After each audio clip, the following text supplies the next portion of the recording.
I think it's really interesting that people think that diversity was the goal of the Overwatch team when it was not. What we cared about was creating a game and a game universe and a world where everybody felt welcome. And really what the goal was inclusivity and open-mindedness. As consumers of digital media, we are shaped and influenced by our own experiences with media texts. Audiences make meaning from text through interpretation, which contributes to an individual's personal identity and worldview. Being able to see a part of ourselves in our on-screen counterparts is essential to this process. The experience becomes validating, inspiring, and relatable. Recent developments in the study of media texts have legitimized video games as a medium capable of detailed and meaningful interpretation. In fact, video games have an extra layer of audience engagement through interactivity and gameplay. It can be said that this unique element of gaming increases the desire for accurate self-representation in the player character, as the actions of the player and the character are directly linked. However, the gaming industry has historically had a diversity problem. Until recently, the representation of minority groups in video games has either been scarce or poorly executed. Characters that represent these minority groups are often portrayed only through harmful tropes and stereotypes. Research from the University of Georgia shows that the landscape of those who identify as gamers accounts for a diverse group of individuals, including minorities. But there still exists a cultural perception of gamers as being predominantly straight, white, young males. This notion is further perpetuated by the underrepresentation of these minorities in the game development industry. In order to create a more inclusive gaming experience, the industry needs to break the self-fulfilling cycle of marketing and designing games that will appeal only to one demographic of gamers on the basis of a misconception. In this video, we'll be doing a media archaeology excavation of diverse representation in gaming over the years, taking a look at gender, sexuality, and race. Video games have long been known as a male-dominated media, including in the terms of market audience, player base, and character representation in the game itself.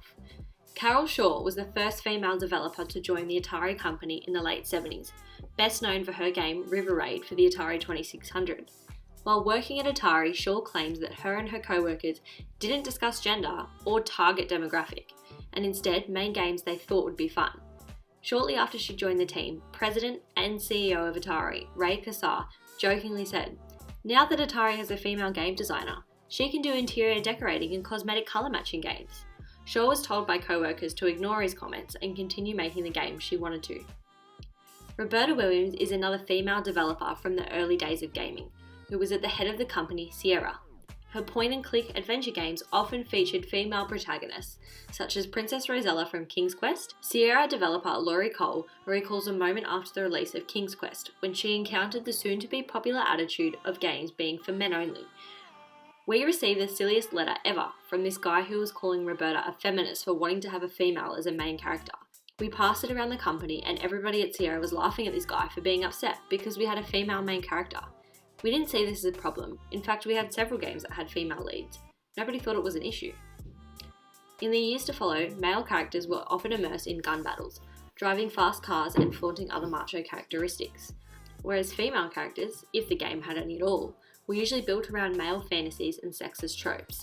Sweet, simpering sidekicks, damsels in distress, or one-dimensional love interests for the male protagonist. However, there were some female characters outside of these traditional roles during this era of gaming. Metroid's protagonist, space bounty hunter Samus Aran, Tomb Raider's Lara Croft, or Special Agent Joanna Dark from Perfect Dark. These characters set the bar for compelling and capable female protagonists and began a legacy of inclusive representation in gaming, proving you can have a female character feature front and center in a video game. With the release of the Nintendo DS, there was a suite of games designed to appeal to a broad range of players, including many casual titles like Nintendogs and the Mario series. However, there was also a variety of pink-branded games, specifically for young girls, including Ubisoft's Imagine series, Disney Princess games, and tie-ins with the popular doll brands like Barbie or Bratz. These games harken back to the sexist comments made by Ray Kassar when Carol Shaw had first joined Atari. Video games designed for young girls to enjoy playing are limited to topics like fashion, cooking, ballet, or even babysitting. Super Princess Peach is a great example of a DS title aimed at young girls that broke the mold. It's a Super Mario Bros. Style platformer that subverts the typical damsel in distress story. This time, the player controls Princess Peach on her quest to rescue Mario from Bowser.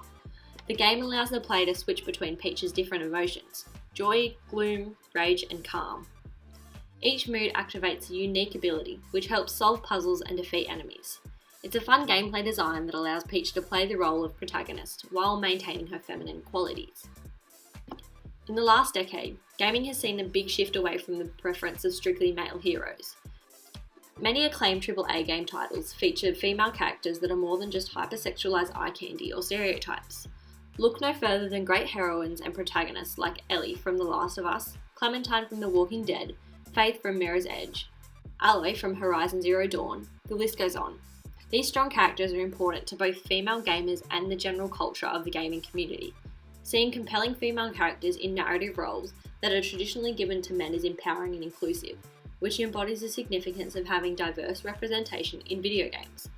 But unfortunately, there is still a significant lack of diverse body shapes for women in games, with most female characters representing the idealized tall, slim, and athletic appearance. As attitudes surrounding LGBTQ rights have changed with time, developers are taking steps to improve the diversity and inclusiveness of different sexuality in video games. This is especially true in the case of indie developers, as these organizations tend to have less of a reputation to uphold and therefore are less concerned with consumer backlash over progressive queer content in their games. Early examples of games with queer characters are few and far between, however there are some noteworthy entries. Caper and the Castro, released in 1989, was a point-and-click mystery and puzzle-solving game in which the protagonist, Tracker McDyke, a lesbian detective, searches for her friend, Tessie LaFemme, a drag queen who has been kidnapped. Based on records from the LGBTQ Game Archive, it stands as the first gay and lesbian-themed computer game. The game's designer, C.M. Ralph, distributed the game for free but with a request for donations to fight against the AIDS epidemic. Many other queer-themed computer games like this also existed around this time. An important factor to consider about these games is that they were explicitly gay. The main focus of the narrative is queerness and the LGBTQ community. Outside of this type of game, there was an absence of queer characters, where queer protagonists and heroes were mostly heard of, popular titles of this era. Fast forward a few years to 1998 and Bethesda's RPG Fallout 2 is released as the first mainstream video game to allow same-sex marriage for the player's custom avatar. The option to romance characters of the same sex is now a common feature in most player character RPGs. We can see this again decade later in the Bethesda's critically acclaimed Skyrim, and some other examples include Dragon Age Inquisition, the Sims series, Stardew Valley, and the Mass Effect series. Today there are many compelling queer characters and protagonists in narrative-focused video games that are not only solely defined by their sexuality. Life is Strange Before the Storm, a prequel to the aforementioned Do Not Entertainment title Life is Strange, explores the relationship between friends Chloe and Rachel. The graphic adventure game allows players to create their own story with different options for dialogue and choices that affect the overarching narrative. Players can build a romantic connection between Chloe and Rachel throughout the course of the game. Another modern example would be the controversial reveal that Elle from the critically acclaimed action-adventure title The Last of Us is a queer character. In an extra downloadable content chapter for the game, we are introduced to Elle's former lover interest Riley. Ellie's sexuality was made clear once again in the trailer for the highly anticipated sequel that was shown at the 2018 E3 Expo, where she kisses a same-sex partner. This reveal has been met with both praise and criticism. Many queer gamers appreciated the inclusive representation, while other fans were upset and felt that since Elle's sexuality had not been alluded to in the first game, that the reveal was forcing diversity. Arguably, the lack of discussion about Elle being queer in the original The Last of Us is a big leap forward in equal representation, proving that LGBTQ characters and protagonists can exist without being defined by their sexuality. Elle as a character is a milestone for the normalization of queer representation in gaming, which is essential for creating more inclusive experiences for all gamers. And yes, that's gamers with a Y. Video games have had their fair share of questionable character depictions in relation to race. Often Black, Pacific Islander or Latino characters will only be predominantly featured in games with themes relating to gangs and violence, like in Grand Theft Auto or Saints Row series. Also, military first-person shooters and sports games have the highest proportion of both African American characters and players. Asian characters also appear in action-adventure games almost exclusively as Yakuza bosses, ninjas, samurai, and kung fu fighters. Although some of the world's most critically acclaimed video game developers and designers are Japanese, the most popular Japanese franchises all primarily European white characters or characters with white features. Zelda, Mario, Final Fantasy, Resident Evil, Metal Gear Solid, and Dragon Quest, just to name a few. There are a few recent cases of characters that represent people of colour successfully, without being written in terms of racial tropes and stereotypes. Uncharted: The Lost Legacy and Telltale's The Walking Dead both prominently feature black female leads, just to name a few for example. Games with customizable player characters are also allowing for more nuanced cultural diversity in their interfaces. Pokemon's most recent installments into the main series, X, Y, and Sun Moon, both included the option for darkest character skin tones.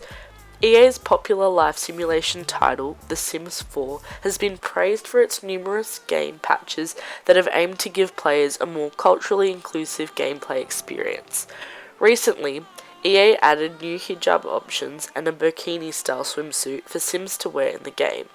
Although EA also released a patch for The Sims 4 that increased the range of available skin tones to better accommodate the diverse player base, there is still a large aspect of the game that seeks to fix this issue through participatory media cultures, modding. The modding community for The Sims is huge, and a big focus is on increasing the capabilities of the Create a Sims tool. Custom skin tone packs are very popular among players, especially YouTubers who frequently play with Sims of colour. Having characters that visually represent players in terms of race and culture play a massive role of importance in inclusive gaming.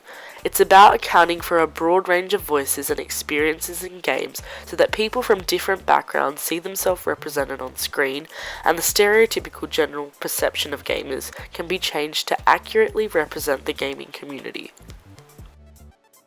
In the year 2016, Blizzard Entertainment released Overwatch, a first-person shooter with a colourful roster of playable characters. Immediately, the game received praise for its incredibly diverse cast of characters. Many nationalities and countries are represented, with half of the characters being female. Of these female characters, a few stood out as examples of inclusive body types that are not usually seen on women in video games. There are also queer characters in Overwatch who aren't defined by harmful stereotypes. As the game's lead designer Jeff Kaplan has said, Overwatch was designed with the intent of creating an inclusive experience for gamers, and it stands as an outstanding example of mindful game development in a world where diverse digital media is so important. The Overwatch team's approach to creating games with a goal of inclusivity and open-mindedness is one that we will hopefully see more of in the future of game development. Gamers are a broad demographic of individuals with many different stories and experiences, so why shouldn't these stories be reflected in the games we play?